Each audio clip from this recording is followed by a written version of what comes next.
Ni usted ni yo somos ajenos a las dificultades económicas por las que está pasando el país.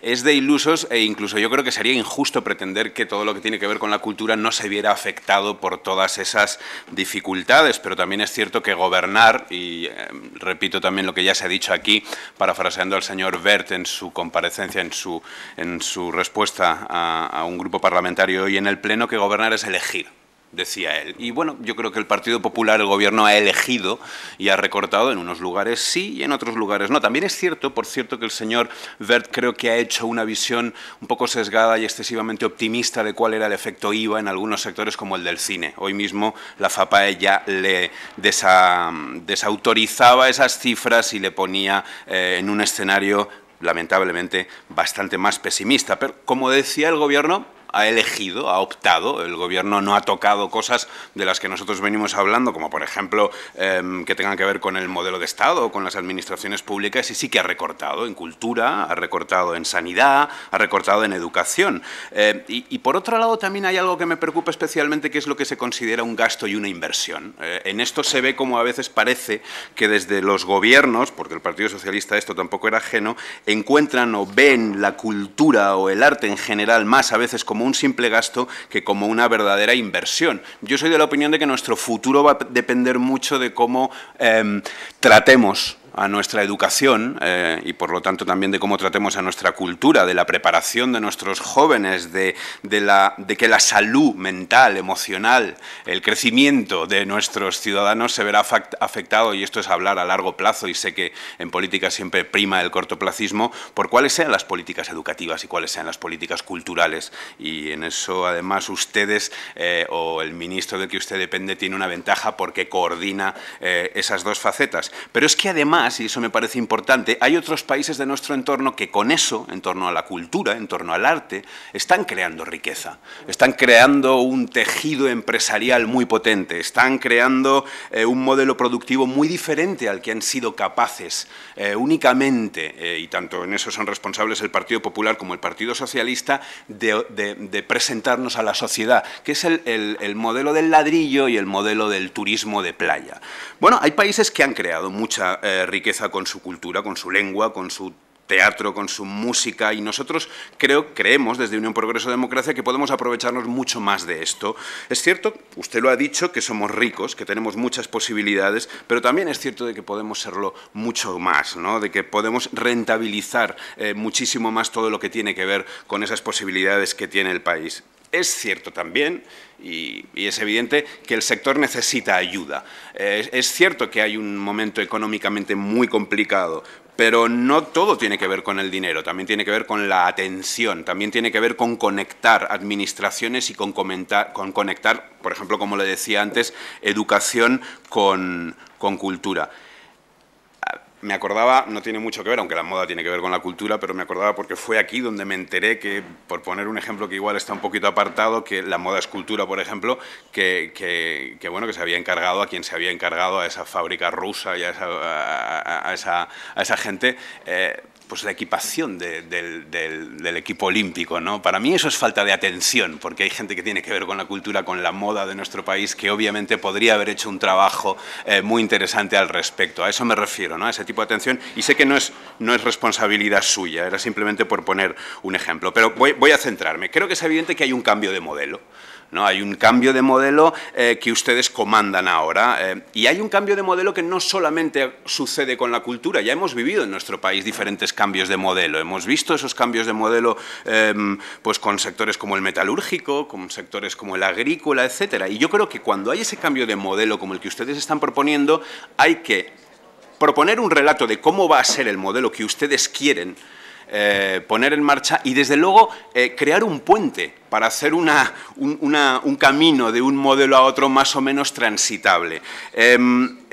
También es cierto, me repito, que en este país parece que se discute cualquier ayuda o cualquier subvención que tenga que ver con este tipo de tránsito, con el mero apoyo que se dé a la cultura. Y, sin embargo, tenemos una ciudadanía que no es tan crítica a la hora de valorar esas ayudas a sectores como el carbón, como la pesca o como la agricultura. Ya le dije al ministro que en eso creo, y me incluyo, que los artistas tenemos una parte de responsabilidad. Creo que el arte, la cultura en este país, en ocasiones hemos sido dogmáticos, nos hemos posicionado siempre en un extremo y hemos sido un poco injustos con el otro, no hemos sido críticos con todo sin pensar en ideologías y por lo tanto estamos recibiendo los frutos de lo que ha percibido la ciudadanía. Pero como decía, no hay relato de hacia dónde seremos conducidos por su ministerio, por su secretaría y tampoco cómo se piensa organizar el tránsito. Y ese tránsito yo creo que tiene que ir necesariamente por lo que estamos esperando desde hace tantísimo tiempo, por esa ley de mecenazgo y también por una mejor conexión entre la educación y la cultura, que es otra cosa que nos diferencia mucho de nuestro entorno. Yo lo hablaba con el ministro Wert, se va más al teatro en Inglaterra no solamente porque hay una mejor ley de mecenazgo, sino también porque se practica mucho el teatro desde pequeños, se pinta o las enseñanzas artísticas están mucho mejor conectadas con la educación. Bien. Desde que ustedes están en el Gobierno, aunque esto viene de atrás, lo sé, el sector ha sufrido varios varapalos importantes. El primero, una crisis, una recesión que evidentemente, como no puede ser de otra manera, le afecta especialmente, afecta, por ejemplo, mucho a los ayuntamientos que tienen mucho que ver con la contratación, por ejemplo, de todo lo que tiene que ver con el INAEM, usted lo sabe. Luego la desaparición de ese sistema de subvenciones, que es cierto, y yo estoy de acuerdo que no dio los resultados esperados, porque uno espera que esas subvenciones creen un músculo empresarial, un tejido que, bueno, no se ha creado, especialmente, por ejemplo, en cosas que tienen que ver como el cine. Es cierto que no se usaron como se debe, que hubo muchas irregularidades y estamos de acuerdo en que hay que revisarlas y hay que buscar otro modelo mejor. Y por último, ha habido una subida de IVA que acaba de dejar al sector casi hundido y aunque yo creo que es cierto que no podemos pretender, porque a lo mejor sería pecar de creernos especiales, que somos los únicos que deben salvarse de un tipo más reducido, aunque la cultura y la educación creo que sí que debiera tener otro tipo de consideración, me parece que es cierto y es obvio que nos deja en un lugar de complicada competencia con el resto de Europa. En nuestro entorno, usted lo sabe, hay países que tienen un IVA bastante más reducido que el nuestro y, por ejemplo, hay muchos inversores que se van a plantear mucho, por poner un ejemplo, comprar una obra de arte aquí en nuestro país, cuanto fuera del mismo lo pueden comprar y no hay barreras al respecto con un IVA más reducido. Frente a todo esto, como decía, solamente hay una idea que ustedes manejan continuamente, aparte de lo que le he escuchado hoy, de trabajo en red, etcétera, etcétera, con lo cual estoy plenamente de acuerdo y espero que avance como se merece el sector. Esa ley es la ley de mecenazgo. Usted comparece aquí después de 9 meses de gobierno y realmente lo que nos ha explicado sobre la ley de mecenazgo es lo mismo que nos podría haber explicado el día que tomó posesión. Sí, porque es poco. Usted sabe que la madre del cordero aquí es el cuánto y el cuándo. Supongo que estará esperando a que el ministro de Hacienda le dé la cifra, pero yo creo que durante este tiempo el sector se va empobreciendo. La espera es larga y la espera está haciendo que un sector que está en una dificultad obvia profundice mucho más en esa dificultad. Voy a ir a 3 o 4 consideraciones concretas respecto a esa ley de mecenazgo y a otra cosa que nos preocupa a Unión Progreso Democracia, que es lo que tiene que ver con la propiedad intelectual. Primero, ¿cómo cree que se evitará que con esa ley, que se puede convertir en la única ayuda para las artes, ¿cómo cree usted que se puede asegurar el Ministerio para que siga existiendo un arte políticamente incorrecto? ¿Cómo podemos evitar que únicamente tenga espacio, tenga ayuda de lo que es el ámbito privado, lo que es más comercial, para entendernos? Hay muchísimos y grandísimos creadores de nuestro país que nos parecen hoy imprescindibles y que, sin embargo, en la época en la que trabajaron eran malditos. Si no hubiese sido por un Estado, por una iglesia también, o por unos mecenas en el pasado, hoy no sabríamos nada, y estoy hablando de gente muy grande. ¿Solo se legislará para los grandes inversores, sean estos grandes empresas o grandes fortunas, o podremos contar con una herramienta útil de micromecenazgo en el que los ciudadanos puedan unirse entre ellos o a lo mejor incluso también a una de esas grandes fortunas? ¿Qué garantías van a tener ustedes de que no habrá fraude, de que la ley no será un coladero para evadir impuestos? Y luego, brevemente, respecto a la propiedad intelectual, hemos notado un notable aumento en la actividad de la Comisión Segunda que puso en funcionamiento la denominada Ley Sindebert. pero las notificaciones están firmadas únicamente por la señora Lizaránzazu. Nos parece irregular, nos gustaría saber quién está en la comisión. No hay transparencia de quién está trabajando en esa comisión y querríamos saberlo para saber que no hay ningún conflicto de intereses, de que se es juez y parte a la vez. ¿Piensa abrir una consulta transparente, por ejemplo, como se ha hecho en Gran Bretaña, dando voz a creadores, a todo tipo de plataformas y consumidores, sin intermediarios designados por el propio Gobierno a puerta cerrada? ¿Se abrirá la competencia efectiva, el modelo de sociedades de gestión en el sentido de dar cabida a la gestión individual, reducir barreras de entrada, dar solución al problema de los derechos anónimos y resolver la financiación de modo permanente del sistema de compensación por copia privada que ahora se imputa a contribuyentes que no hacen copia privada de ninguna obra? Yendo a lo que usted planteaba, señor Cantó, precisamente por todos estos motivos yo creo que hay relato en el plan estratégico que le he señalado. Hay relato, aquí hay un relato. Es que este es el documento general que está de alguna manera diseñando por dónde debe orientarse la política cultural y cuáles son los compromisos de política cultural del Gobierno de aquí a los próximos años.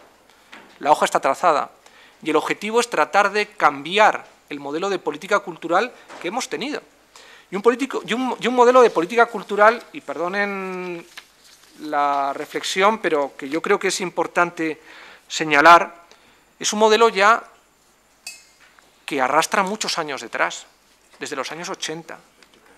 Es un modelo que en su conjunto yo creo que ha sido capaz de articular un desarrollo muy provechoso para las políticas culturales de nuestro país, que ha generado una estructura extraordinariamente densa de dotaciones culturales, que ha aproximado la cultura a segmentos muy amplios de la sociedad,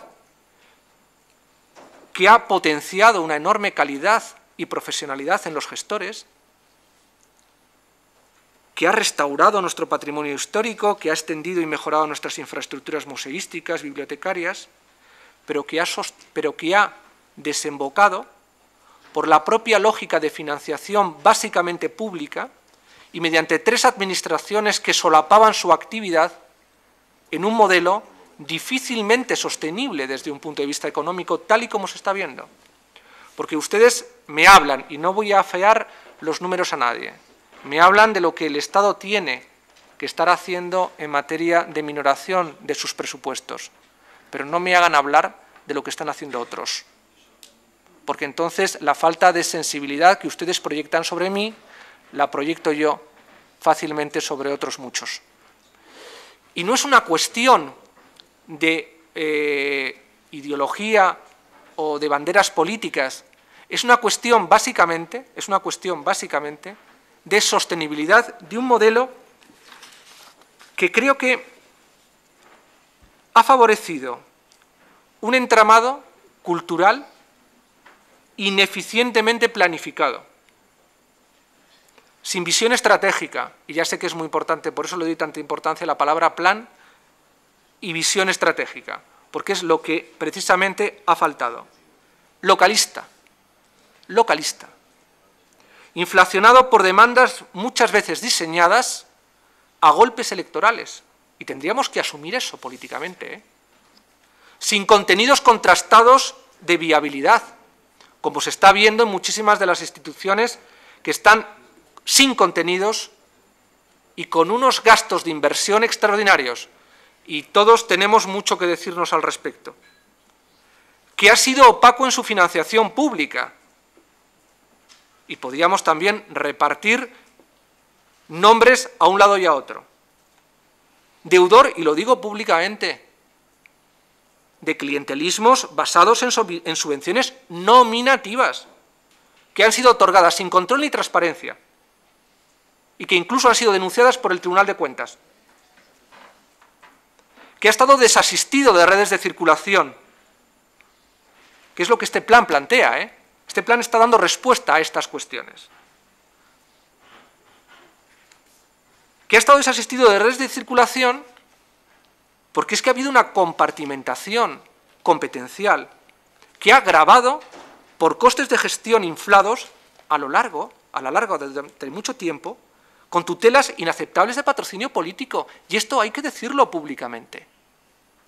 Y esto es lo que hemos heredado, y esto es lo que estamos tratando de solventar, introduciendo mecanismos técnicos de funcionamiento que permitan transparencia. Es que aquí se va a venir a responder de los programas. Ya es hora de que la sociedad civil participe, como pasa efectivamente, señor Cantó, en otros países, y pienso en los países anglosajones. Ya es hora de que la sociedad civil tenga capacidad para desarrollar liderazgo en el ejercicio de la libertad creativa. Y eso se podrá conseguir a través del mecenazgo. Y fíjese que se lo digo con todo el dolor de no poder tener la ley ya puesta sobre la mesa, porque entiendo que sería un magnífico instrumento, pero también entiendo, y lo he explicado hace un momento, las urgencias por las que atraviesa la caja pública de la hacienda de todos. Y como hay que discernir entre cuál es lo prioritario y cuál es no lo prioritario en estos momentos, lo prioritario es, señorías, asegurar los ingresos públicos a la hacienda de este país. Y lo reconozco así. Y eso permite explicar otras muchas cosas que se han planteado aquí, sobre las que no voy a incidir. ¿Por qué?